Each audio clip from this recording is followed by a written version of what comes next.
Hello, everyone, and welcome to the show. I have several guests with me tonight, this afternoon, whatever time it is. And I wanted to introduce everyone before we got started. We're going to talk about a guy from Florida. So, the Florida man, intro is very apropos for today. First of all, we have Connie from Conspiracy Extremist. He's got a show called Horseshoes and Hand Grenades. It's mostly on Rumble, but I think you're on YouTube too. I'm on YouTube for now, but yeah, go to Rumble. Okay. Welcome, Connie. We have Osiris from Middle Mag as the name of his channel. All of these links are in the description below. By the way, do you want to introduce yourself, Osiris? Yo, what's up? Good to be here. Thanks for having me. I just do a show where basically the theme is I believe that power should be distributed to as many people as possible, and we talk about that a lot. So that fits this topic actually. Yes, but thank you for having me, Middle MAGA. I've been trying to have you on my show for a while, ever Yeah. since I was doing the thumbnails for you and Iggy. Like, Mhm. wait, but was that like 2 years ago now? Yep, So, yep, that was good I'm stuff. Shout out to Iggy. Shout out to Might Be Wrong. Yep, I'm glad to finally have you on. And of course, we have Todd from Generally Specific. Todd, you want to introduce yourself? Tell the people a little bit about yourself. Yeah, I do math as my background. No, I'm really not a math American at all. I just do things and stuff. Like a box of chocolates. You never know what you're gonna get. Cable TV, just switch the channel. You never know. I'm a variety show. Just shout out to Middle MAGA. Make sure you got your live chat going, because I was trying to engage with you and send some folks your way on your last live stream, and I kind of got a cold shoulder, and it made me feel really, really, really chilly out there in the cold by myself. No interactions. My bad. I mean, I'm doing so much. I apologize. I think I saw you mention that in the chat. I might, yeah. Yeah, I think Katie. Yeah. Katie said your bread and butter is doing regular videos. I can't wait to check some out, man. I appreciate it. Really good setup. Really professional. I liked it. Oh, thanks a lot. So let's jump right into it. We're talking about this guy from Florida named Alan Davis, and it was brought to my attention by one of my subscribers. Actually, sent me this in an email. Ace sent me this, and when I first watched, I watched in the living room with my husband, and we sat there. And after we got done watching it, I was so torn because I could put myself in everybody's shoes. Everybody in this whole story, I could put myself in them shoes and get it from their perspective. So I thought to myself, the best way to go about covering this is, because I don't have an opinion. I'm very in the middle on this one, which I'm not usually in the middle, but was to have a group of people on, and I invited more than just you three, but to have a few people on who might have differing perspectives so we could talk about it. So let's watch the video first, and then we'll talk about it afterwards. This is Florida Man, the world's most annoying neighbor. You decide. Is this Florida man the world's most annoying neighbor? And this is a 15-minute video. If you want me to pause it and to comment, we can do that, or we could just watch it straight through and then talk about it after. It's up to you guys. A sheriff's investigator will likely drive by here to confirm that Davis has violated the court order. Nearly 25 years ago, I began covering complaints about this Central Florida home. It's a junkyard. Seminole County officials said the owner, Alan Davis, had been piling junk in his yard in violation of local ordinances. But every time they keep screwing with me, I keep moving more. And there is nothing they're going to do about it. Davis called it a political protest. It's basically, I'm tired of the government steamrolling over people, and they can just kiss my Back then, Davis had just a small amount of junk on his property. You think there's a lot here now? Why don't you come back by tomorrow? Let's see what I really think of the county. At that point, Davis had not yet built this giant statue of a human rear end, which he would later load onto his truck and drive down the interstate while headed to court hearings. The name of the sculpture is Kiss My and you can just do it. Davis had not yet been arrested, put on trial, and sent to prison for criminal littering. When he would get letters that the foliage was too high, the weeds are too high in the front yard, that he would actually get fertilizer and fertilize the weeds to make them even higher. More recently, Davis built this two-story structure in his yard. It's some kind of storage platform. You cannot even see his house back there anymore. For 25 years, Seminole County has been trying to get Alan Davis to clean up his yard on this quiet residential street. And for 25 years, Alan Davis has been thumbing his nose at the county. and the people who live in this middle-class neighborhood. He just adds and adds and adds every day. David Radosevich lives 2 doors down. I was very happy to hear that they're going to finally do something. For decades, he's begged the county to take action. Did you think when I first met you nearly 25 years ago that we would be standing here No, talking today? no. Well, I thought for sure by now it'd be cleaned up, to be honest with you. Live from WKMG, the Problem Solvers. This is Local 6 News at 5. It's not just the airplane fuselage outside Alan Davis's home that angers his neighbors, nor is it the sports car body. It's the airplane, the sports car, the water heater, the metal drums, the twisted seal, the plastic tarps. He's got a pool back there that's really, really bad. Alan Davis's legal troubles began in April 2000 when a Seminole County code inspector found uncultivated vegetation in excess of 24 inches and objectionable, unsightly, or unsanitary matter that threatened the health, safety, lives, and welfare of the citizens. County officials repeatedly told Davis to clean up the yard. His response? Fat chance! Instead, Davis began hauling out more junk. He obtained some of this material from his former job rebuilding vintage World War II airplanes. Now when you do it in a big scale, it gets results. Tonight, you'll visit places in this country Hey, Katie. where neighbor has turned against. Yes. What I found the funniest about this is, you know that famous clip, sound sample, Fat Chance. You've heard Yeah. that before, right?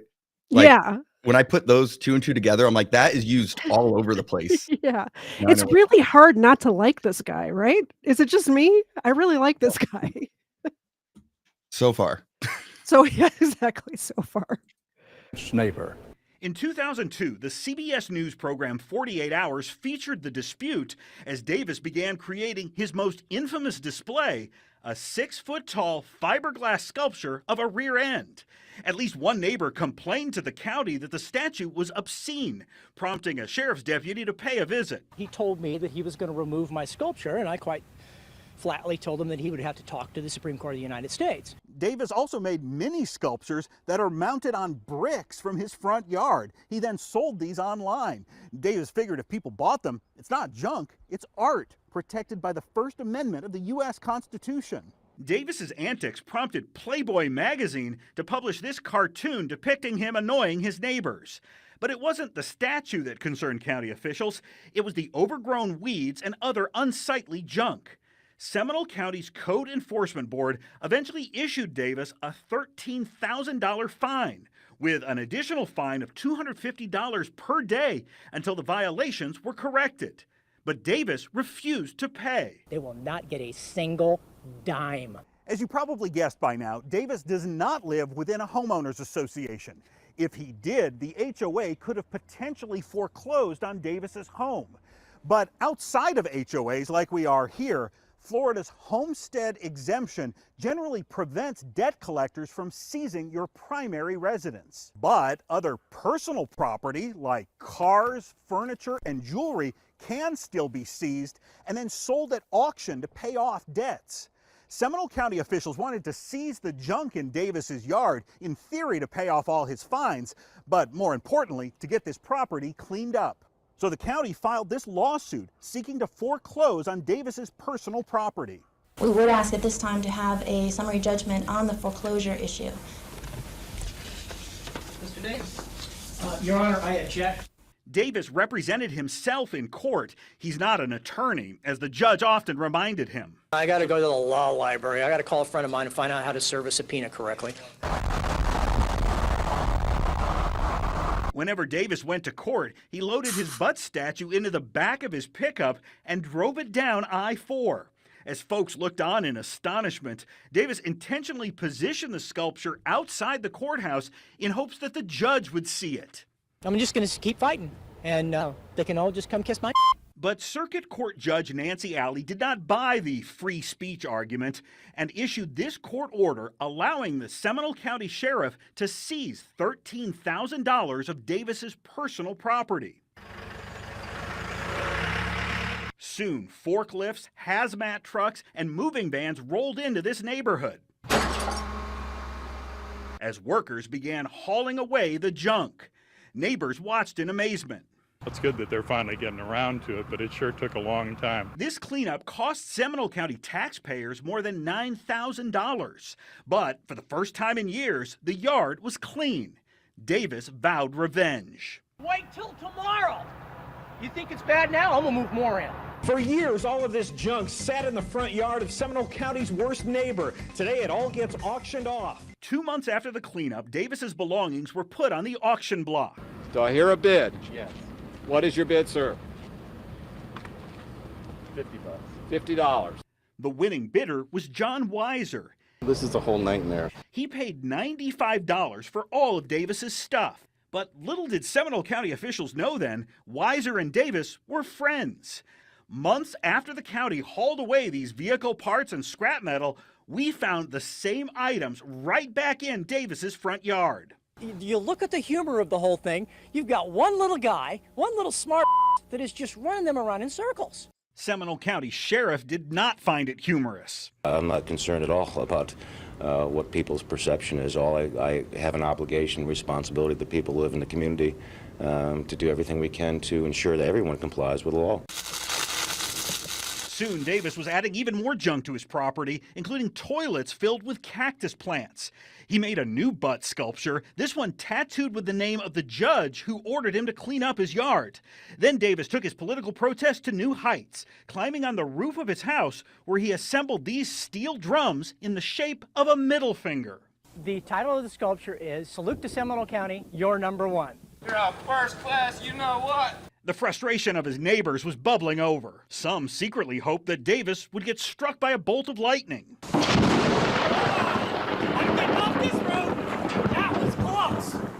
But not even Mother Nature could stop him. By then it was clear to everyone that civil penalties were not going to deter Davis. So county officials turned up the heat. Deputies arrested Davis and prosecutors charged him with violating the Florida litter law. That law says any person who dumps litter in an amount exceeding 500 pounds is guilty of a third-degree felony. Do you remember when I got arrested on your birthday? Davis feared being separated from his young daughter and wife, but he says the fight was worth it. Women getting the vote. What did they do? Civil rights. I mean, every political protest in this country has always gone above and beyond. Yeah, she is my best supporter. And my daughter is always saying, I wish I had a normal daddy. You will hear from the neighbors about rats, odors. In 2003, a jury began hearing evidence in the criminal case. The value of my home, nobody wants to buy it because nobody wants to live near it. Code enforcement officers showed jurors photographs of the numerous violations, and a health department representative testified about the hazards the property posed to neighbors. The mosquitoes may be able to breed in that environment. If there is a theme to this trial, it should be one man's trash is another man's treasure. Davis's public defender argued that his client was exercising his constitutional rights. What rights are you trying to protect, sir? My right to privacy and my right to freedom of speech. It did not take jurors long to reach a verdict. We, the jury, find the defendant guilty of illegal dumping of litter. A judge sentenced Davis to 1 year and 1 day in state prison, followed by 3 years of probation. They mobbed me. They knew I was coming. They wanted my autograph. I caught up with Davis while he was incarcerated. I get charged with felony littering, and then now I'm cleaning garbage. Davis would occasionally send me letters from prison. This one contained a legal document challenging his criminal conviction. It was written on toilet paper from the prison bathroom. Yes, this is toilet paper. Davis's yard may be messy, but his handwriting is exquisite. It's all a matter of what somebody thinks somebody else should do. And in this country, we don't have the right to tell our neighbors how to live. Davis predicted he'd be locked up again someday. Will you be back in prison? Probably. Yeah, probably will. He was right. Just months after being released, a judge found Davis violated his probation and sent him back to prison for another year. Oh, I think I'm going to probably be visiting Bubba tonight. When Davis got out again, he violated his probation again. Mr. Davis, so all you had to do was follow the rules. And went back to prison again. But if you think a total of more than 4 years behind bars would change Davis's behavior, it didn't. I've only been here, only got out of prison yesterday, and I'm going to start fertilizing today. Seminole County can kiss my... The day after Davis completed his full sentence, he began growing his weeds again. Jack and the Beanstalk. How about Alan and the Beanstalk? He's back! Neighbors like Jan Schmidt feared it would start all over again. It's like you cannot be rational with an irrational person, and I think he's irrational. Using Google Maps Street You know View, what? we can see what happened next. I think obviously this is a crazy story, but the first thing I think of is how important it is to like be around like-minded people. Yeah. So like if let's say his neighbors were all as I guess rebellious, you could say, as him, they probably wanted to stick it to the government as much as he did, there wouldn't be a problem. Yeah, exactly. I think it's hilarious. Yeah. I also don't understand the law that he's allegedly breaking is littering, but how do you litter on your own property? It doesn't make any sense to me. I thought the same exact thing. I mean, Let's watch the last couple minutes of this and then we'll talk.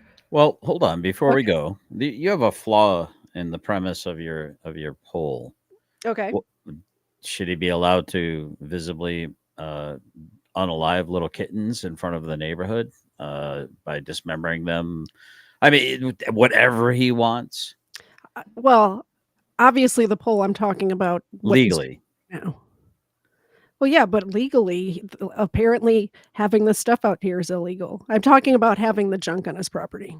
I'm sorry if I didn't word it exactly like you like it, but it's that's what I'm talking about. But it's against policy, right? It's not really technically illegal. No, it's a litter. The law is a litter law. Oh, okay. So, yeah. All right. This is what Davis's yard looked like shortly after he got out of prison. And this is what it looked like a few years later. By 2016, Seminole County had placed over $1.9 million in liens on Davis's property.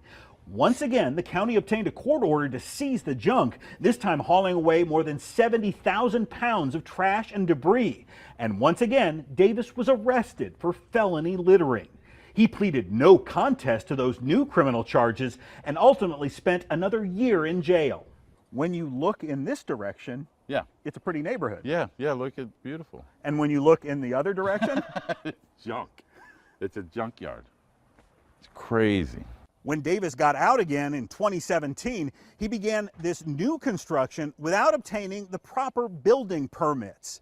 Seminole County officials have been issuing Davis hundreds of dollars in code violation fines every single day for the past quarter century.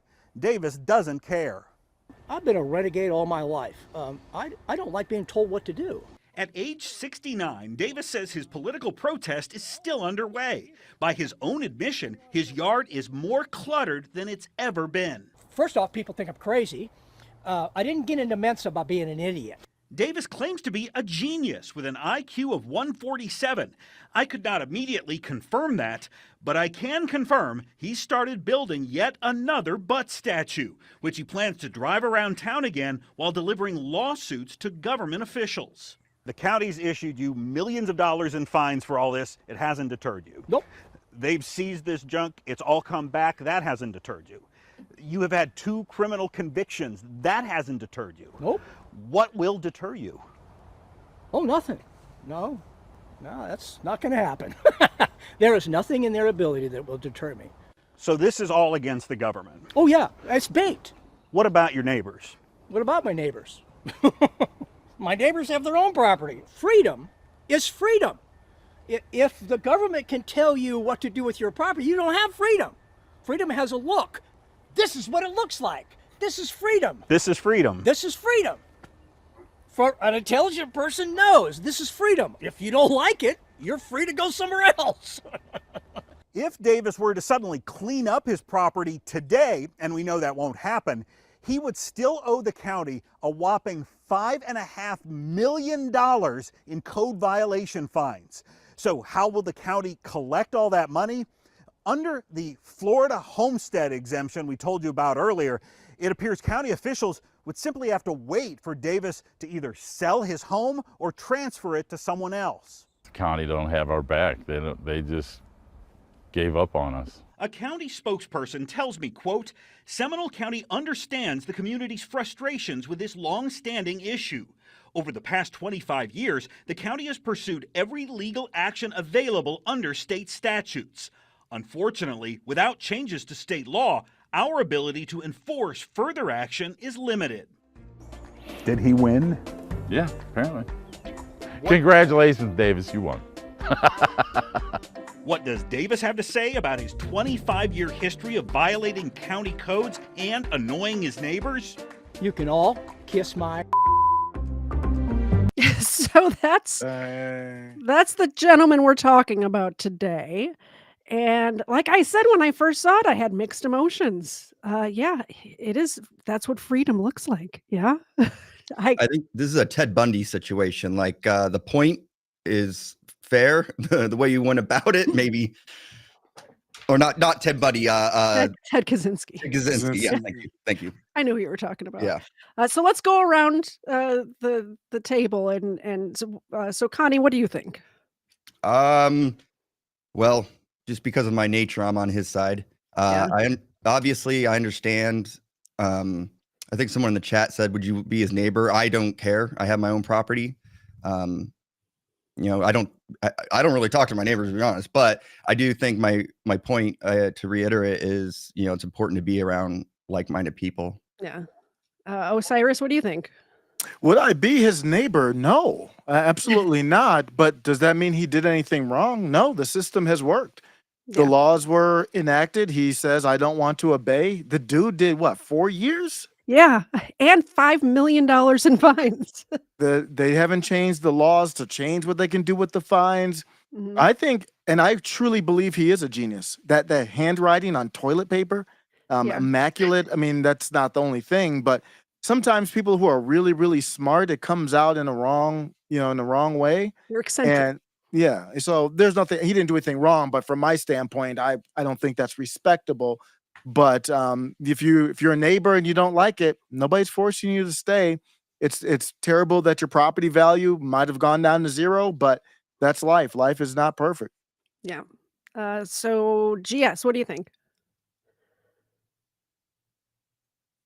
Are you muted? Yeah, sorry, the doggos are barking in the background on occasion. I apologize. Not trying to ruin your show. I did take a few notes in regards to the genius tag. I don't doubt it. But I found most Mensa members seem to lack common sense. And I hate to interrupt you, but anybody who I've ever met who's proclaimed themselves to be a member of Mensa are the dumbest people I've ever met in my life. I'm just saying. Yeah. Oh, God. So quickly, I got the notes here, and we could touch on any of these. But I said average citizen has to take a crash course in legal procedures. That's something that the average citizen probably hopes they never have to deal with. In my opinion, Florida man is pure Americana, just pure Americana. Like the reason why we overthrew the yoke of good old King George, and the reason why it's likely that we'll never get another yoke put upon us. I'm hoping. Property values and aesthetics are important to most people. I would agree. However, freedom, I think, is penultimate, if not the ultimate. One man can keep the government chasing its tail. Imagine 10, 100, 1,000, 10,000 practicing civil disobedience. Yeah. I thought it was interesting that this whole thing started over weeds in his front yard. I have kind of a personal story. My mom, we're British by, ancestry. And when she bought her house in a homeowners association neighborhood, which I advised her against, but she did it anyway, she wanted to have an English garden. And if you know what an English garden looks like, it's not as manicured as an American garden. It's a little chaotic, a little overgrown, and she planted her butterfly bushes and her flowers that she wanted, and her homeowners association told her you can't have that. And she's like, but it's an English garden. This is, she's got beautiful paths through it and a koi pond, but it doesn't look aesthetically pleasing to an American eye. So who's to say what he's growing are weeds or not? Who determines what is a weed? Yep. Yeah, and somebody said he should put up a fence and no one would mind. He was trying to grow a wheat fence, actually. Yeah. Yeah, exactly. Exactly. Yeah, I think it becomes a concern when it is. That's why you heard him in the trial. They're trying to show how the condition of his yard is affecting other people through what rodents or mosquitoes or other things. Because then now, just like free speech or anything else, Mhm. it ends when you impede on someone else's rights in a way. So that's the mark for me. They bought a house in Florida. They're gonna have mosquitoes. They're gonna have rodents. They live in Florida. So, who's to say that his junk is what's bringing the rodents there? Rodents live anywhere, you know? If I were on that jury, I would have to see proof that it was literally from that. But you could tell the jury probably would just side with the neighbors because nobody wants to live by them. So That I think most people are not looking at it from the same lens that I think we might be. Like, if you are taking away the freedom to do what you want on your own property, and this is not a homeowners association neighborhood. If no. these neighbors wanted to live in a homeowners association neighborhood, they should have bought a house there. This is Yeah. not that. I specifically bought a house not in a homeowners association neighborhood. And there are a few houses in my neighborhood, not this bad, obviously, but that I would like to see kept up better, and they're not, and that's fine because nobody tells me what to do on my land either, you know? Yeah. Typically, the more expensive homes are kind of regulated more closely somehow, some way, because that didn't look like the most upper class of areas. I don't know for sure, but It's like middle class, I would say. do you think that would happen in wherever the rich people live in that area? I couldn't really foresee it happening, but they live further away. But what do you think about that?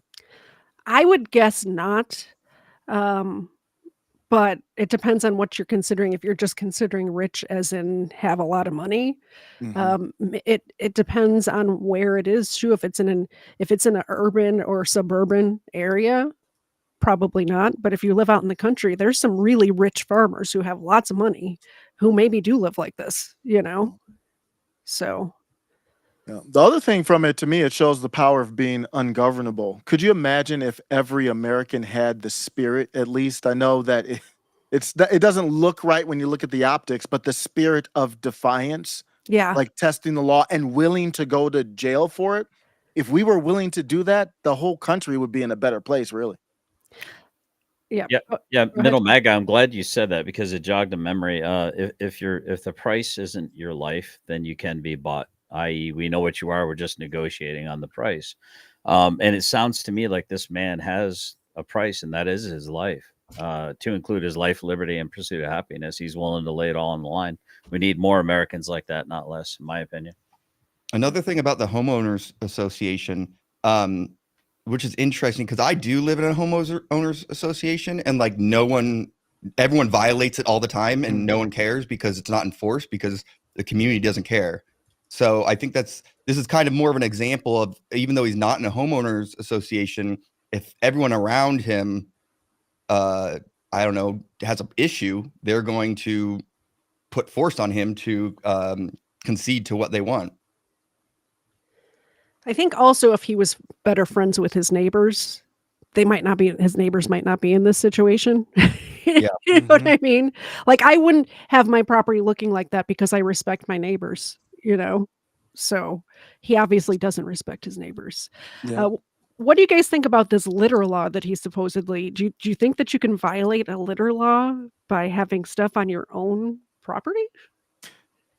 No, I do. I know it might be different. I do. If, like, for example, if I just have horse manure, Mhm. and actually there are horse places right by me, actually, so that is interesting. But like, say I just pile up basically 100 tons of horse manure. Is that not violating? I mean, because the smell comes out. It could be, your rodents, whatever, flies. I think that gets to the point where you are now doing something that affects people outside of your property. Now, what if you're selling that horse manure as fertilizer? Yeah, I fertilized my garden with cow manure. But so I think it'd be almost like in a court of law. Could you convince me on the jury that your horse manure is affecting somebody else's life? I guess. Well, it That depends that's on how I do it, because the reason why I say that is, and I know that's kind of arbitrary, is that once you get to that level, then that's where you could have like physical confrontations, altercations. That's where things can get really hairy and unsafe, in my opinion. Yeah. We did get a super chat in from David Persons. Why are his rights the only rights that matters? His neighbors also have rights to a safe, healthy land and houses. That said, I admire his conviction, and we are going to give the dog some mini milk bones. Thank you very much for the super chat. What do you guys think about what David says? So I understand the thought. However, I mean, that was an argument that was recently used over the last couple of years about, masks and all these things. I understand what you're saying. However, the principle, you have to stay strong in the principle. Otherwise it's a slippery slope. Then it's like, well, you not wearing a mask is harmful to me, so therefore you have to wear a mask. Yeah. That's my thought on it. Yeah, I agree. I mean, we have to be more precise. What are the constitutional rights? I have to be more precise on that too. You don't have a right to be, what is the right? The right for your home to be safe? Is that a right? Well, you have a right on your property to build a moat and throw crocodiles in it in Florida, I imagine. You have a right to build a castle wall. I mean, as long as it doesn't violate ordinances. And I guess that's kind of what we're up against. This man knew that there were certain ordinances. He felt as though this is on my property. Now, it's interesting when you talked about litter on one's own property. Could you be ticketed for it? I could see in a situation if it were to blow into another person's property regularly, that could be definitely a nuisance or a menace to your neighbors. I don't know. I mean, it's a really, really good question. Like he said, one man's junk is another man's treasure. And I mean, I think you made a very good distinction there, Miss Katie, when you said that it seems like maybe his relationship with his neighbors, if it were better, then he would have more respect for his neighbors. And perhaps was there some disrespect towards him when things were more manageable and he just kind of did, two number ones up in the air? Yeah. I do think it's also funny that in order to pay his fines, they confiscated his what they call junk to pay these fines. But if it was truly junk, how was it worth any money that they were going to confiscate it and pay the fines with it? They can't have it both ways, in my opinion. And obviously, it only sold for $50, and he got it right back. But that was kind of funny, though. He had his own. See, that's cool, man. That's why he was kind of. You said he was kind of likable, right? I think he was kind of likable, to be honest with you. I think he's likable. But too. I know I got clowned in the chat because I said I don't. He's kind of likable, but do I want to live by him? No. I think the chat is pretty split right now. The chat is which is why I like to have different perspectives on right now. I totally get it. So I'm just pulling from my own real world experiences. So for instance, like I mentioned, we do have a homeowners association in my neighborhood, and you're not supposed to park your car on the side of the road. You're supposed to park it in your driveway or your garage, right? People are constantly parking their car in front of my house, like cars lined up. Like they won't park in front of the house they live in, they'll park across the street in front of my house. And we used to get letters, and they never did anything, but they're like, you can't park, and they thought it was mine. And so it's very annoying and frustrating. But what am I going to do? I can't have their car towed. Is it a private street though? Or is it a public street? Well, it's not my property. No, but I'm saying, is it a private neighborhood or is the street owned by the city? Yes. I think so how can they say they can't park there then? If it's the homeowners association. Mm-hmm. I don't know how the homeowners association can even have control over a city street. I think they can. Well, it's not a city street, is it? Is it a city? Well, it's I don't know. It's part of the neighborhood. Okay. So. Yeah, no, the way I've seen it is that the roads in the neighborhood are they're kind of looked at differently.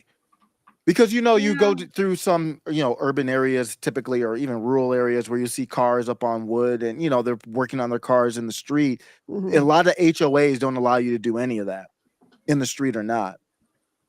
Correct. Yeah. Thank you. The vegetarian carnivore, Zena appreciates it too. Ava left. I don't know where she went. I don't know how many treats they go through in a week. They get treats on Wednesday nights and on Sunday afternoons, and they get mini milk bones for every super chat. That's really all the treats they get. So I appreciate it. I'd also say I really don't like obviously just because of my mindset and everything, the way the government goes about enforcing these things, where they had these people come up and make the argument about the mosquitoes or some stuff, that's completely ridiculous. They're just making stuff up to try to get what they want to enforce the Exactly. law. Well, that's what I was thinking. What if he can prove that he's had pest control companies out and there's rat poison and mosquito repellent or whatever to keep what if he has documents saying we've had so-and-so pest company out and there are no pests or hazardous whatever on my property coming from this pile of art or junk or whatever you want to call it? Then what? So the big question is, what's the over under that it's some Karen or Darren in the neighborhood that is so upset about the state of it? It's not pristine like they'd like it, and they just happen to have the right ear in government. Could be. By and large, government probably doesn't really give a rat's, until a bunch of citizens start whining and complaining and kvetching, and and then next thing you know. I think it's probably started that way. Like someone had it out for him and was able to get in someone's ear. But then as soon as he refused to comply with what Big Daddy government told him he has to do and push back, then they are going to go full force at you. It's been 25 years now, though. So I don't know. I think it's just strictly the government now, not necessarily the neighbors. Yeah, I'm not sure who taught whom a lesson. Yeah. Right. Yeah. I mean, it's go ahead.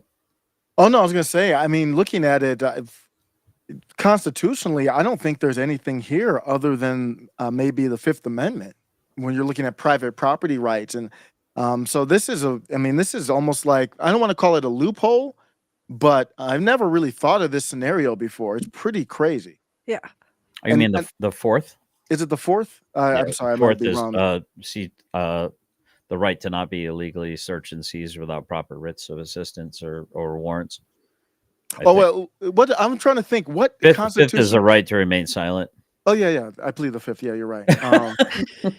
But I was sitting there going, "Do I have it? Or have I? No, you have. I'm just trying. I forget which one's the private property. But let's look. No, not the 14th. But my point is, I don't know if there is technically a right that's being violated here, but you can still take it to court and then the jury kind of decides. I mean, there's a lot of things that are happening in our country that I think are unconstitutional, but we largely accept it. So it is, It is the fifth.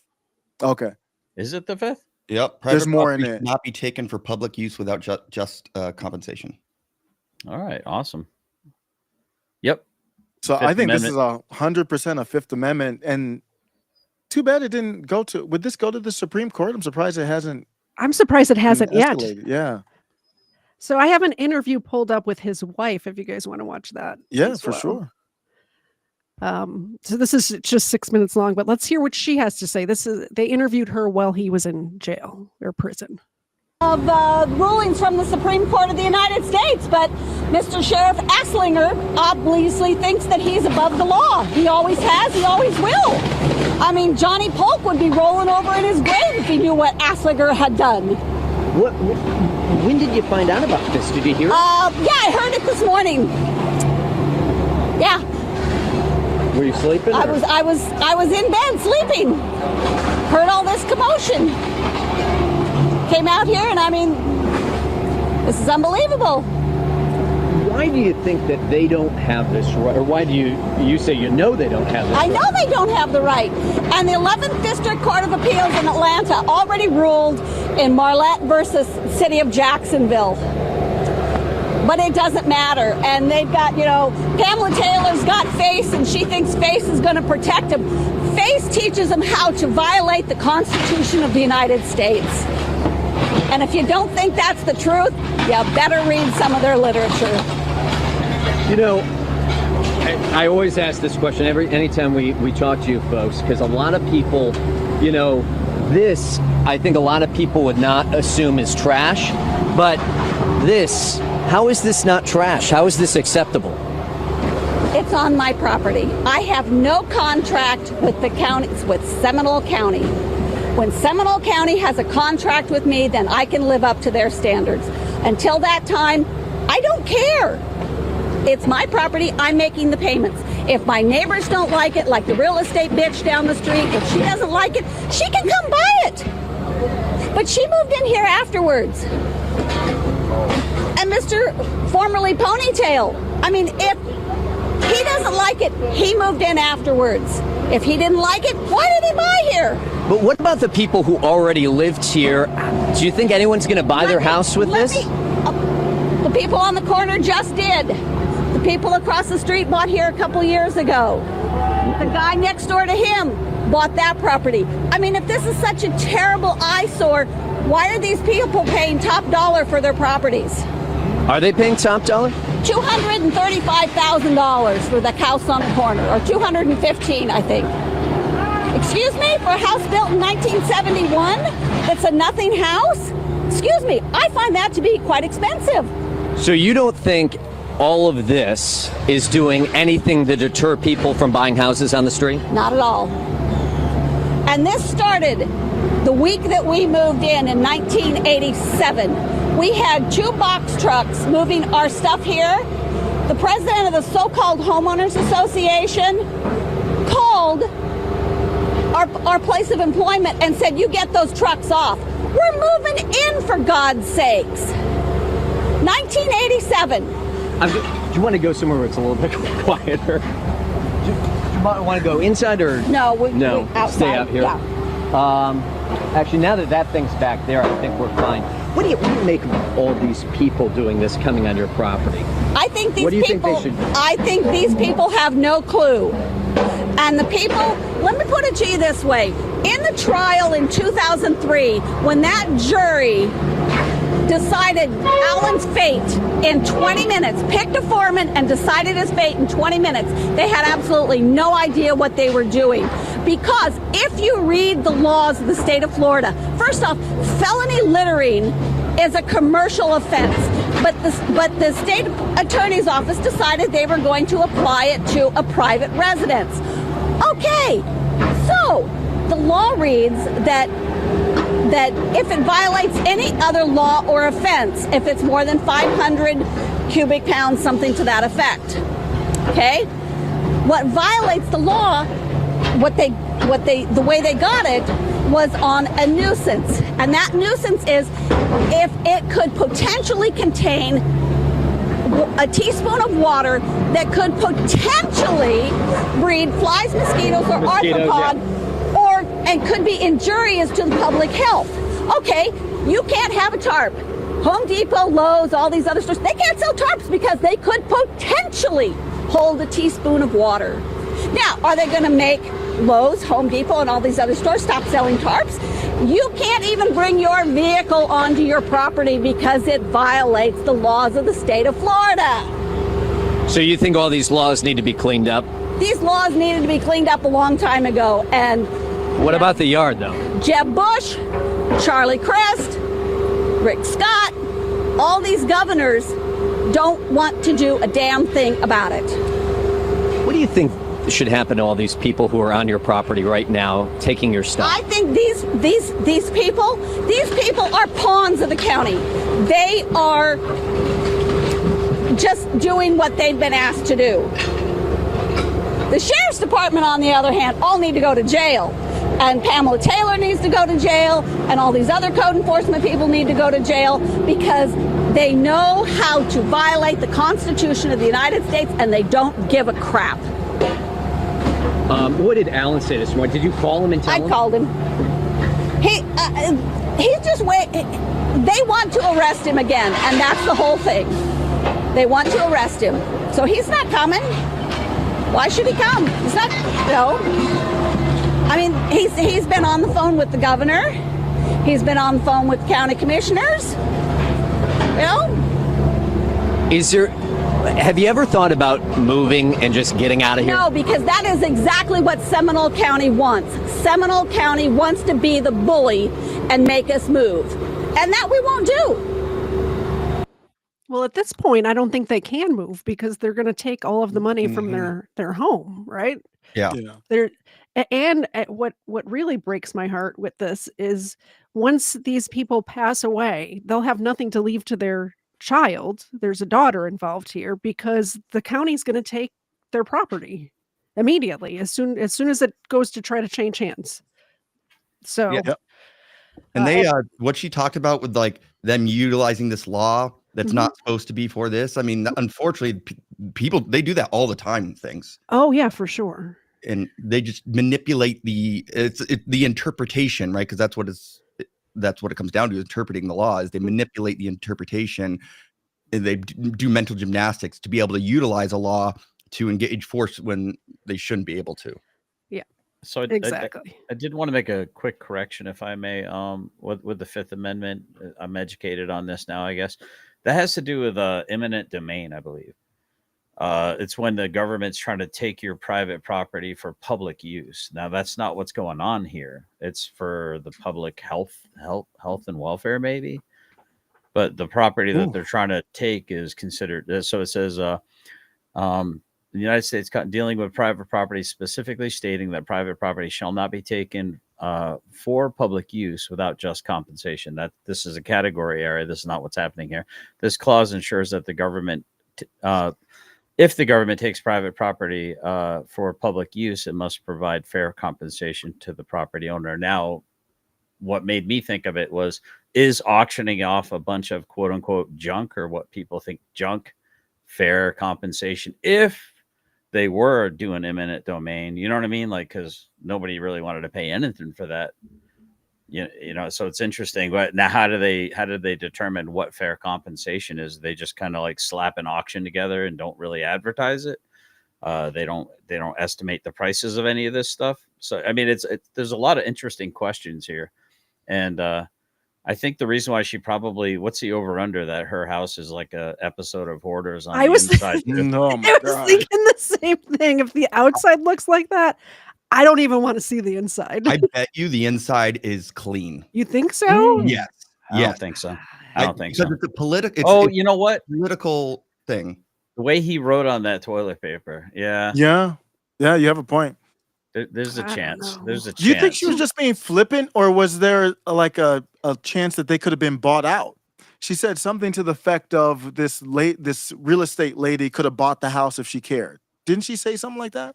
She did, but I think she's just saying, she was just saying that if the neighbors, she was pointing out neighbors who had moved in after this had all started. So if it's such a big problem with the property value, then why don't they try to buy our house, or, give us an offer? Or why are there still people buying houses in the neighborhood if it's that big of a deal? Because it's, I don't know when this interview was from, 9 years ago. And it sounded like the houses were going for like $200,000 then. So middle class, 9 years ago, I'm trying to think, we bought our house like 15 years ago. It was about that at that time, we live in a middle class area. That's an interesting point, isn't it? If that's true, yeah, it doesn't look like it hurt the value that much, at least. No. But can I say this? Maybe it could have gone for more, but who knows, But can I say this, though? Isn't it nice to have a wife? That's his wife, right? Yeah. Oh, right. Talk about ride or die. Yeah. Like, she is ride or die with this dude, man. That's love right there. Absolutely. I respect that. Or Stockholm syndrome, because we can tend to gas up our loved ones and get them all fired up, and they'll mimic us a little bit. I'm gonna tell you this, though. A strong personality. Yeah. I'm gonna tell you this, though. My wife would not. If I was hoarding stuff in the lawn and the neighbors running by like yelling, she would not be ride or die with that. So he picked the right one for sure. I couldn't blame her. It sounded like she was. Some of her verbiage in that interview sounded like sovereign citizen type language too. Did you notice that? Smart. Yeah.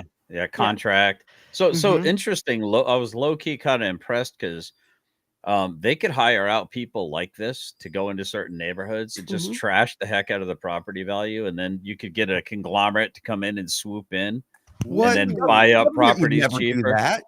What are you talking about? Who on earth, China, That's what happened. would do that? Didn't they do that in San Francisco with all the poop on the streets until the Chinese till Xi came to visit, and then suddenly we found a place for all the poo and the homeless. Yeah. Interesting. I don't think that's the case here, but it does make sense. It's been going on for too long for that to be the case here. I think this has been going on longer than that was a thing. you know. So it sounds like we're siding on his side. I think I Right. would agree because he did the time for it too. I mean, I don't know how you can't side with him. What did he do? I mean, what do you want? I'm just picturing living right next door, like No. immediately next door. Ugh.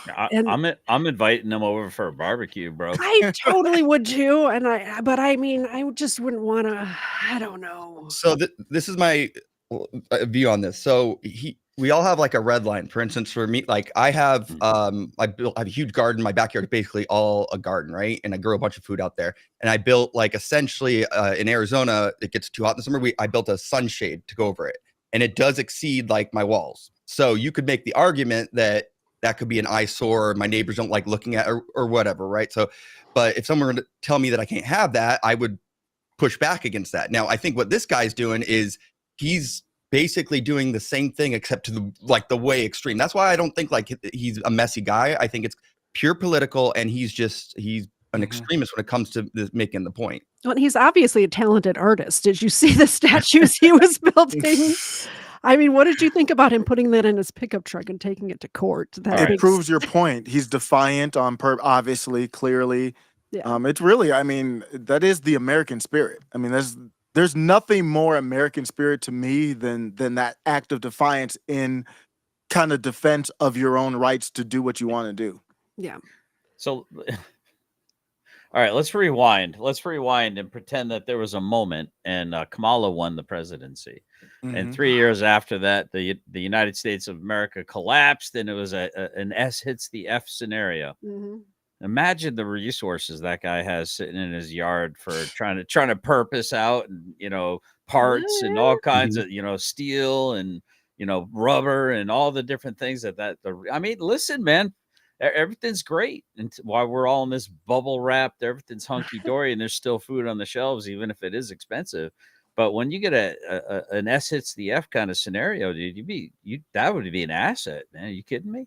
Well, and if you notice, people who live out in the middle of nowhere do have a junk pile. Like if you wander around Alaska, there's $1 million homes up there that also have a junk pile because they reuse and they try to get every use out of everything they can because it's so difficult to get things up there. So maybe there's something to that. There's absolutely. That's a great point. And that, I mean, it kind of goes to what she said. I loved her line when the reporter asked her, "Why isn't this trash?" And she was like, "Because it's on my property. That's why." I was like, "Whoa, she's not playing games." Your point is so good, though. You're right. I mean, yeah, we lose electricity right today, like permanently, or even for 30 days. Everything changes. Yeah.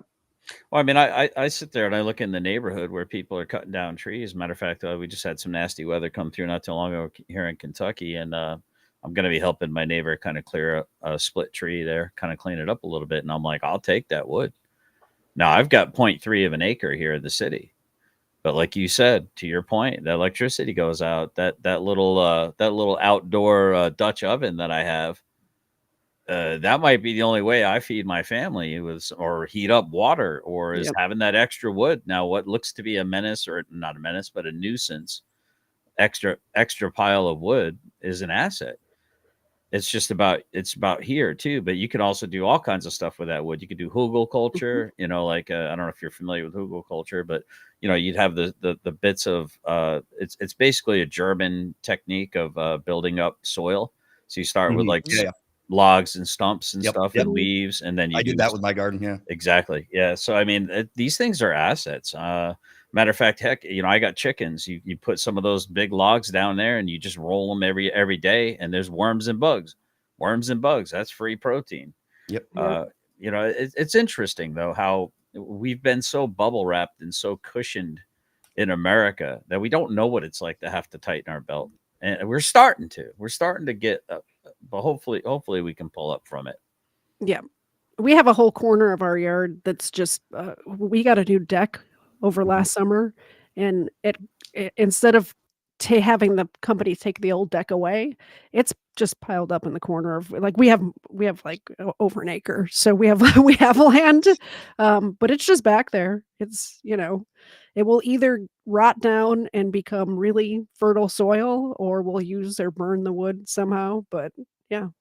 Well, my only caution is if it's been treated, you don't want that going in your soil. Not sorry, I'm that guy.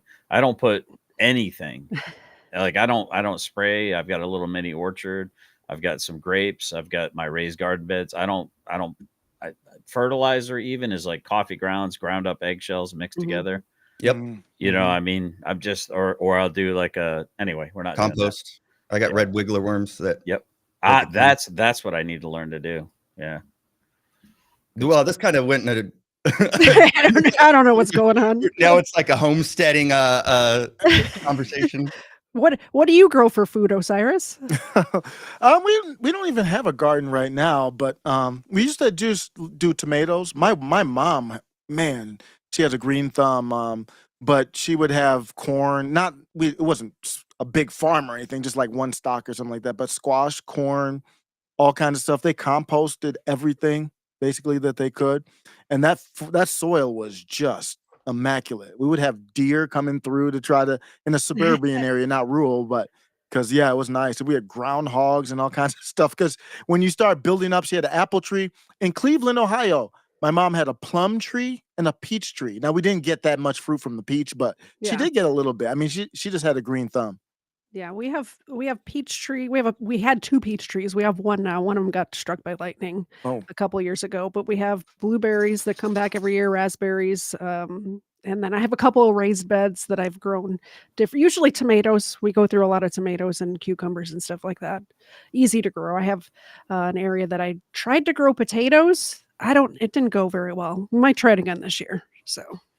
And there's a beauty about you said that your upbringing was the English garden where it's about diversity, right? Because if you think about the diversity of permaculture and layering things, raspberry, blueberry bushes, comfrey plants, interdispersed with your orchard, like your apples, pears, that kind of stuff.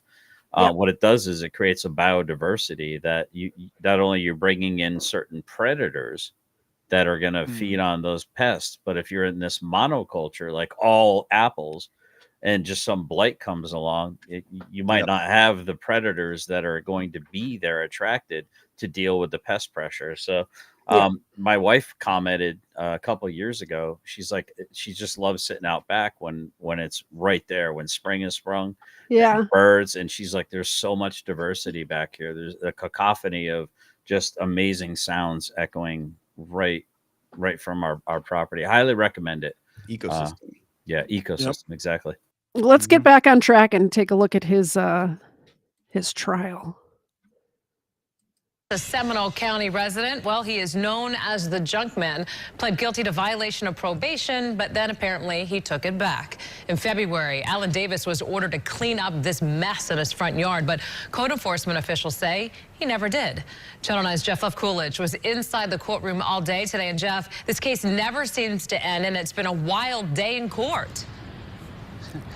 It's one of the craziest trials I've had the pleasure of covering, Martha, that's for sure. Now, Alan Davis spent hours this morning and this afternoon cross-examining witnesses, but in the end, this ended up happening after he initially pled guilty. Take a listen.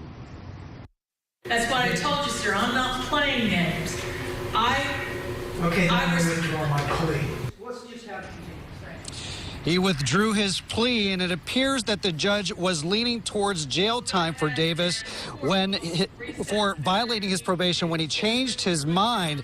Now, the day started off with Davis representing himself. He had a hard time learning the court decorum when it came to cross-examining witnesses. This afternoon, Davis took the stand in his own defense and even tried to cross-examine himself on the stand, but suddenly he became flustered and then asked for a public defender. The public defender then talked to him, and he decided to change his plea to guilty. And then, as I said, he changed his mind when the judge was about to hand down that sentence. Now, as for when this hearing will happen again, it's been continued, but so far we don't know exactly when they'll be back here in court to hear what Davis has to say. But for now, reporting live in Seminole County, Jeff Coolidge, Channel 9 Eyewitness News. It sounds like he was representing himself to start with, which is a very sovereign citizen thing to do. Not a smart thing, though. never represent yourself. What are you doing? Would either of you ever represent yourself in court? No, I'm dumb. Yeah. Of course You not. you could do it probably with AI a little bit easier than in the past, but that's a tough one. But did they say he cross-examined himself? I'm trying to figure that. Tried to. Yeah, he tried to Wait, cross-examine himself, and wait, then how he do you asked for a cross-examine yourself? Am I missing something? I mean, people have done it before in that, famous case up there in Wisconsin, Okay. with the, what's the Darnell Brooks, the guy who ran those people over in the parade. He represented himself, and he put himself on the stand and asked himself questions. Do you literally I wanna take it too. Do you literally ask yourself a question, or is it just a Yeah. speech? No, you have to ask yourself a question and then Wow. answer it, yeah. That's pretty crazy. I've never I even wow. personally think you should always have a lawyer, even if you want to, Yeah. be more involved in your own defense, you should always have a lawyer, you Yeah, know? because it's gonna look awkward to the there's a jury, I thought, Yeah, or yep. either way, even if it's just a bench trial, it'll look Yeah. kinda awkward, yeah. So you mentioned the sovereign citizen thing a couple times. Now Yeah. there is a different, I believe, obviously I'm not one of these people, so I don't know, but there's a difference between sovereign citizen and like United States national, I think, where like they have crossover, like, Yeah. and they say similar things, but the sovereign citizen thing is like wacky. I'm not as well versed in it as, some of the people I hang out with are, but I think it's all a little bit wacky. I think it's all a little bit wacky. There's also crossover with, like, the Black Hebrew Israelites have a lot of the same sort of thoughts about the government and stuff like that, just basically ungovernable people, you Yeah. know? Yeah. But I think the US national, there's more like legal basis to it than the sovereign citizen thing is, I think a lot of it's just made up where they're just like, Yeah. I don't know. They're like, I'm a sovereign, I don't. Yeah, I don't yeah. It I just I don't have to basically have a driver's license. exactly, yeah, they basically, they don't have to do anything, they just do whatever they want. It's like Right. yeah. Yep, exactly. So Um I get more of the like, yes, I think he does. It sounds like they have some tendencies, him and his wife, but I think he is very smart and she sounds pretty smart too. And Yeah. I think they probably have some legal basis. It's just fighting against the man or a machine or whatever you want to call it sometimes it doesn't matter because they'll just do what they want. So what do you guys think will ultimately end up happening in this situation? Like, as it stands right now, his property still looks like that. It's been 25 years. Wow. What do you think will happen? Like, how will this end?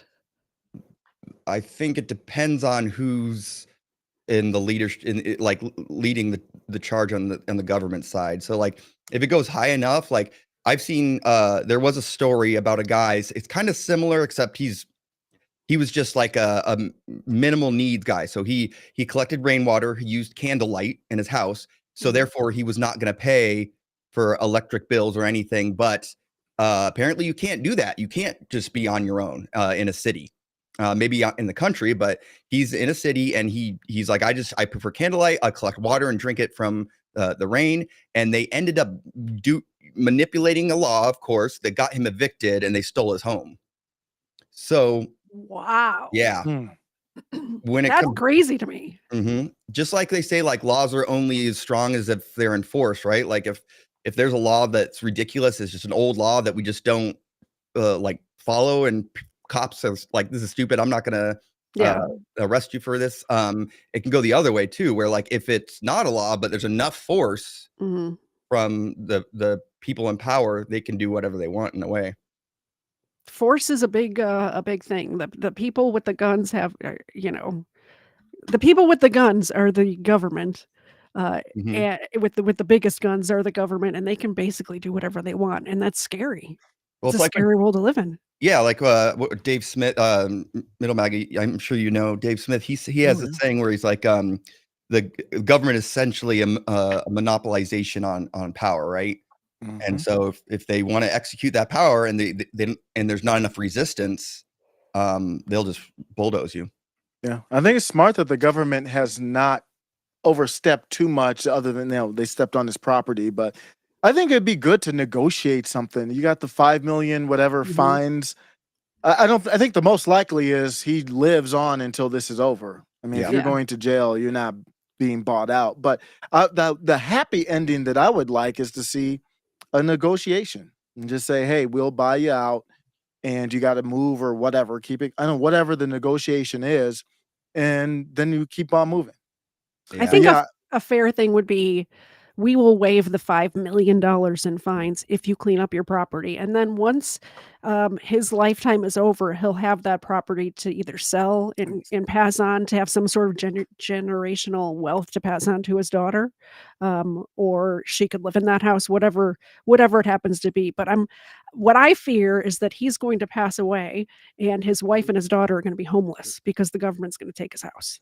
Absolutely. This would be the time to do it because you're getting older, all that feistiness. You made your point. You did the time. You should be, I mean, he should be proud of himself to living up to his beliefs. A lot of people don't do that.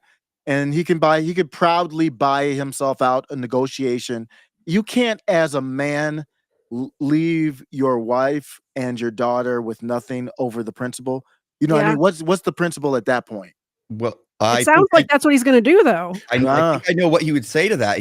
I'm pretty sure he would say something to the effect of, it's more important that I leave my daughter in a world where has more freedom opposed to a home. Like, He's not doing that, though. I know, nothing's changing. But that's his point, though. I mean, he's not doing this for money. Yeah, he's doing it as a political, what do you call it? A political protest statement. Yeah. But let me ask you, can the fines be handed down to family or no? I don't know. Okay. I don't think so. Okay. But they can take the house before it changes hands. Yeah. Oh yeah, So- yeah, for sure. And then they would be out with nothing. Yeah, exactly. I have one more clip pulled up, and then I guess we can give final thoughts. And I think this is a great conversation, guys.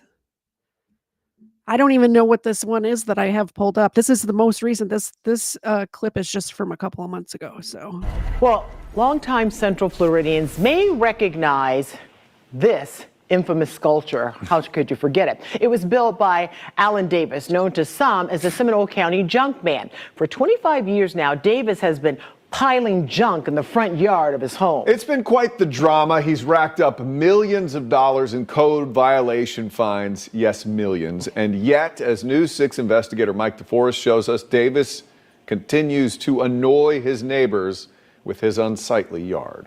By this time tomorrow, a sheriff's investigator will likely drive by here to confirm that Davis has violated the court order. Nearly 25 years ago, I began covering complaints about this Central Florida home. It's a junkyard. Seminole County officials said the owner, Alan Davis, had been piling junk in his yard in violation of local ordinances. But every time they keep screwing with me, I keep moving more. And there is nothing they're going to do about it. Back then, Davis had just a small amount of junk on his property. You think there's a lot here now? Why don't you come back by tomorrow? Let's see what I really think of the county. At that point, Davis had not yet built this giant statue of a human rear end, which he would later load onto his truck and drive down the interstate while headed to court hearings. The name of the sculpture is Kiss My and you can just do it. Davis had not yet been arrested, put on trial, and sent to prison for criminal littering. You got a pool back there that's really, really bad. Did you think when I first met you nearly 25 years ago that we would be standing here talking today? No. Well, I thought for sure by now it'd be cleaned up, to be honest with you. If the government can tell you what to do with your property, you don't have freedom. This is freedom. This is freedom. This is freedom.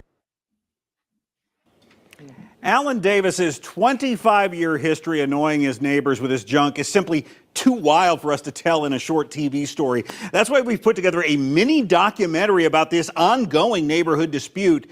You can find it right now on our website, clickorlando.com. We've also posted it on our News 6 YouTube channel. In that longer version, I explain why Davis made these mini statues.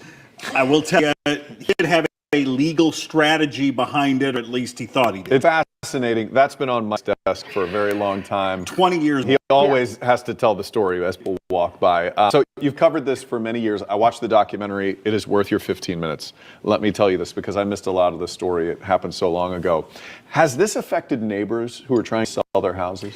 It certainly affected their quality of life for some of them. There are some who don't mind the mess. I think early on when we first started covering this 2 decades ago or more, there was some very serious concern that that junk would hamper property values and make it harder for folks to sell their homes. Of course, this area, although unincorporated Seminole County, is right behind the Altamont Mall, which, as you know, is booming in popularity. There is a housing demand. So to answer your question, it doesn't appear that it's impacting the sales of homes, but there are still folks who say that it's an eyesore and it limits the amount of people that they could sell to. I mean, it's now almost a tourist attraction at this point. So whether you agree with him or not, you have to give him credit that for 25 years, he has really stood behind this thing.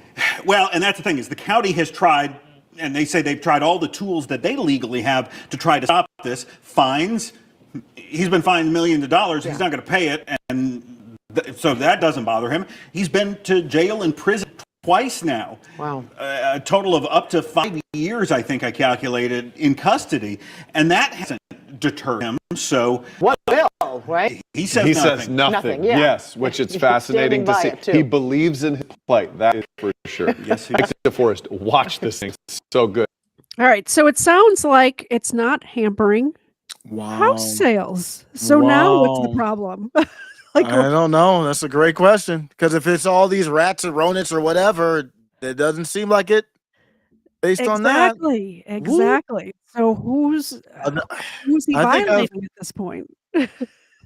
I think I've come full circle. I mean, I said he did nothing wrong, but I don't see any proof of rights being violated out by his neighbor from his neighbor. Except for his rights. His rights are being violated. Those are the only rights that I can see being violated. I agree. What a story. How did you come up on this story? One of my Ace in the chat, the driver, sent it to me, emailed it to me. And I think when he sent it to me, he thought I'd be on the neighbor's side. Correct me if I'm wrong, Ace, but I watched it and I could see both sides because I don't think I'd want to live in the neighborhood with him personally. But also he seems like a fun guy to hang out with, right? So maybe I would want him as a neighbor. I don't know if it's not going to affect my property value. I don't see a problem with it. We've had 2 decades to look at it and there's no definitive it's affected property value. Yeah. Ooh, that's a tough sell. I don't. Yeah. Now I'm wondering if the jury did the right thing. Now it doesn't look like they did. No, and the rule that the wife was talking about, how you can't have anything outside of your property that holds a tablespoon of water. That's just a crazy law. Like, how do you not have anything? Yeah. Like, you could have a pothole in your driveway that's going to hold and that's against the law. Or any kind of anything with a tarp over it, like she said. I'm just trying to think of things on my property. I have some planters out front that when it rains too much, water holds in there, So it's very funny. I just remembered I was another show that I like to watch. The guys who do the show, it's like anyways, that's not important. They're very don't tell me what to do kind of people, kind of similar, right? But they're not, they're not really like libertarian, but they just like, don't tell me what to do. They live in Florida. They're like, we do what we want. They were, I think it was the same story, but they were watching a different coverage of it. And they just kept going back and forth with like on his side, off his side, on his side. It's hard. It's a hard one for real. GS, if you're listening, come back for closing thoughts, please. I don't know. He messaged that he had to go do something with his dinner. So, but did either of you have any final thoughts, especially about that law about holding a tablespoon of water? That seems crazy to me. Yeah. I mean, to me, it's an inspiring story, to be honest with you. I mean, the guy stood on his principles still to this day. Looks like he's going to do it for his life. Yeah. And, I'm looking at it. Are there things that I believe that much in that I would stand for?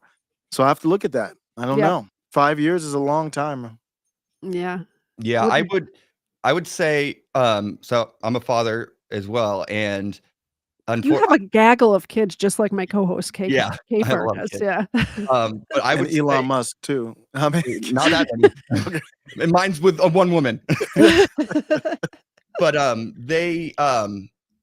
the fact that he has a daughter, it kind of makes me conflicted because like I think you got to leave these battles up for people who like don't have dependents, like I mean, I get it. Like, and that's what I said, like, I think his response would be, no, I'm doing this for my daughter so she can live in a freer world, right? Whether that's going to happen or not, who knows? Probably not. But Yeah. I do think these stands are important. And, unfortunately, if, that it's impacting other people's homes, which it doesn't sound like it really is, but going this far sets precedence, because that way it's like that saying, like, he ran so we could walk or something like Yeah. that, right? So I think these are important. However, I wish it would have been like someone who didn't have a kid relying on him.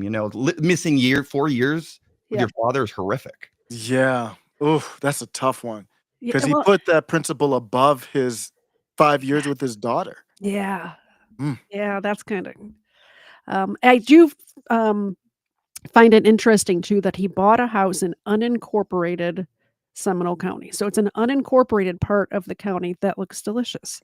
But when I bought my house, we made sure to buy a house in an unincorporated part of the county because we didn't want these extra government people over us. We have a house that's not in a homeowners association neighborhood, and it is in an unincorporated part of a county in northern Georgia. What does it mean? I don't know what that means. It's not in a city. There's no city associated with mine. Oh, I call the police, the county cops come, not the city cops. got it. Um, but he did that, and he's still getting like, these government officials, these county government officials coming at him. So I don't know what else you could do. There's no further out where you could live except an unincorporated part of a county. So Yeah. Did you have final thoughts, GS? Yeah, I just want to say sorry about that. I've had that corned beef and cabbage. It was a request from one of my viewers for the cooking episode on my channel, and it's been in the crock pot since about 9 o'clock this morning. So my wife was side eyeing me pretty hardcore, and I was like, yeah, I gotta get some food in my beloved. So yeah, I think we have to err on the side of like I think Brick Jones said early on, who's the victim? Yep. Where's the Yep. victim? Yep. Where's the injury? And we thought at the start of this, I thought it was the neighbors, but apparently from this most recent story, it hasn't affected property values. So where is the victim? Yeah. So you got to be able to produce some injurious aspects other than your feelings, your eyes. Now, don't get me wrong. Yep. Now noise pollution, there's ordinances for that. Litter, there's ordinance for that, and it sounds like that's what they try to hem them on. Yeah. My feeling on it is I'm kind of a law and order kind of guy. Is I would try to get a grassroots movement to try to change the laws, and I think that's what the wife was talking about. For my final argument would be, I think the wife was the one hitting the drum really soundly and wisely by saying, we need to get rid of all these draconian. I mean, like, what you can't walk on a crack on the sidewalk and spit and chew gum at the same time on a Sunday while heading to church. Otherwise, I mean, we got these draconian like laws that are just out of control, and taxes and fees and everything. It's becoming very oppressive to be an American. And I like the spirit of these people. I would like to say I doff my cap to them in honor of a St. Patty meal right here.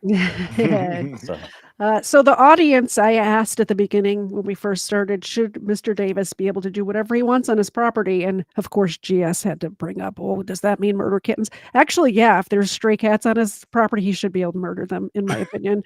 But I was talking about the junk, and 56% of my audience says yes, he should be able to have all of that junk on his property, and 44% say no. So it was very split. So maybe because I'm very split, that's why my audience is very split, and that's why my audience and I get along. I'm not sure, but I think I am landing on Mr. Davis's side on this one. I would say, to make an argument on the other side, again, that kind of circles back to like what I first said with like-minded people. If you have a community that all agree except for like one person, I mean, what do you do there? If the vast majority, and I don't know if this is the case, it sounds like there's a couple people who have an issue with it, but let's say the vast majority all agree in this unincorporated town that, hey, we don't like this. And the one outlier is not, I guess, doing like, what's the word? Like being part of that community. I'm not saying that he should have to, but it's important just in general to be around like-minded people. And I mean, this guy should just move to New Hampshire. Live free or die, right? No. Yeah, I could definitely see where people where his neighbors might have a problem, but it sounded like all of his neighbors were against him when they first reported the story, and then this most recent report that was from not too long ago, it sounded more like it was split 50-50, right? Yep. Did you guys want to plug your channels before we? Yeah, for sure. Thanks. Thanks for having me. Very interesting. I'm gonna ask my wife what she thinks about this. Yeah. But my channel is Middle MAGA. So the reason why it's called Middle MAGA is I'm somewhere in between like Steve Bannon or Jimmy Dore. I can go right or left on any issue. So Yeah. check it out, Middle MAGA. Awesome. Okay. And everybody's links are in the description below, by the way. And Connie, do you want to go next? Yeah, I do horseshoes hand grenades every Tuesday. It's very, very edgy stuff, but we do just give weird perspectives on current events and politics. But if you're, don't go watch it. we try to push the boundaries of offensive and edgy things. But I do a gaming show on if you like video games. It's kind of kiddish, but I do it on Fridays. At 8, and both shows are at 8 o'clock Mountain Standard Time, and then that'd be 10 o'clock Eastern. Yes. Horseshoes hand grenades on Rumble. Yeah, I'll put that in the chat too. I got at Subpar Gaming Alpha is the full at. It's kind of just look for Subpar. Maybe you'll see me. And my main channel is generally specific, where you can catch me unless there's an emergency.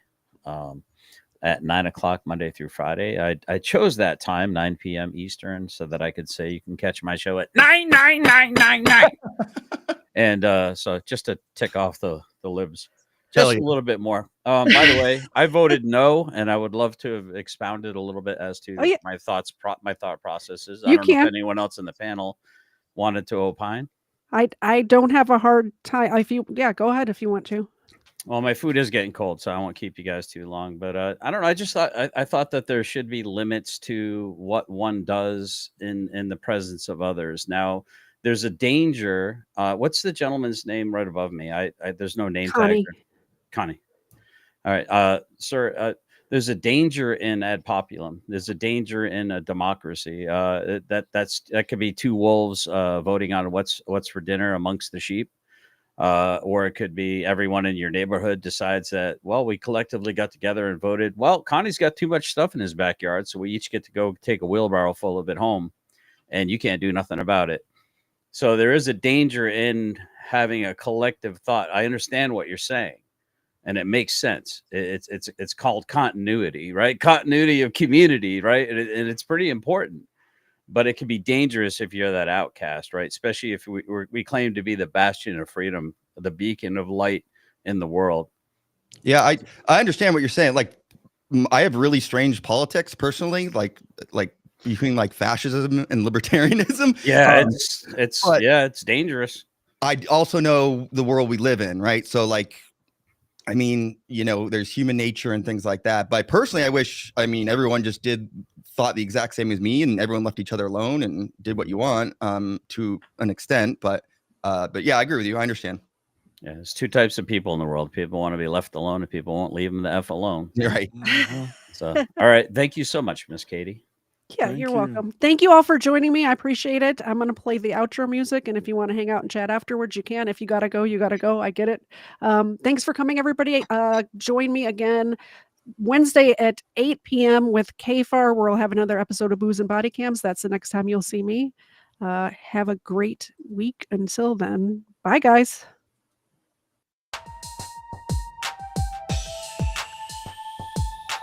First Florida man was Fernando de Soto.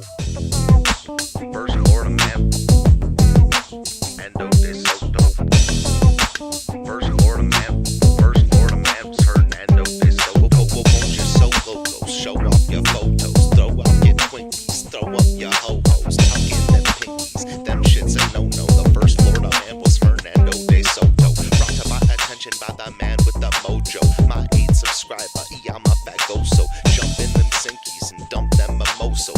Florida man was Hernando